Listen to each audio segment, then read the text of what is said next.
Welcome back, everyone. New developments out of Cuba this morning. The island is once again plunged into total darkness, pitch black, after a second power outage. That's according to the state's electric company.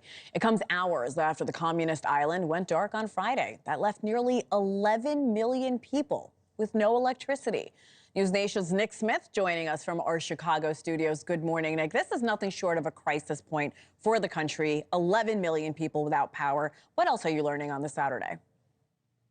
Hannah, good morning. Once again, the second power outage showing you how precarious the situation in Cuba continues to be. The latest developments out of Cuba are deeply concerning as the entire electrical grid has collapsed following a major failure at one of the company's primary power plants. This happened on Friday morning when the Antonio Gutierrez thermoelectric plant, one of the island's most significant energy sources, shut down around 11 a.m. local time.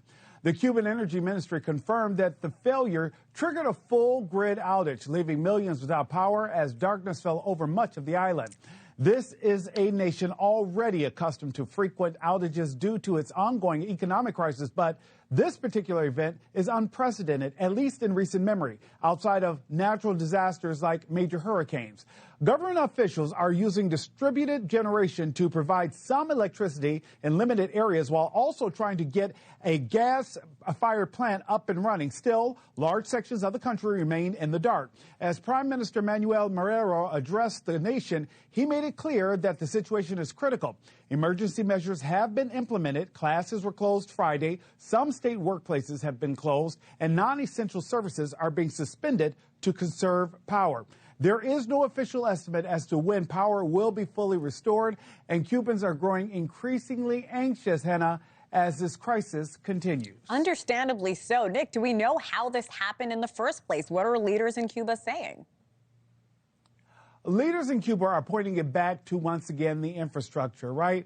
We have been able to gather some information about the cause of failure, but Antonio Gutierrez plant was already struggling due to a lack of maintenance and fuel shortages. Officials confirmed that old infrastructure, along with higher demand from small businesses and residential air conditioners, also contributed to the breakdown. The chief of Cuba's state-owned power company explained that years of neglect and limited resources have taken their toll on the country's energy sector. Many of the thermoelectric plants are in desperate need of upgrades, but there hasn't been the fuel or funds to keep them running properly. And finally, Hannah, Cuba's president assured the nation that there will be, quote, no rest until this crisis is solved, with an influx of fuel expected to provide some relief soon. But for now, the millions still without power are left waiting and watching as Cuba works to get its grid back online.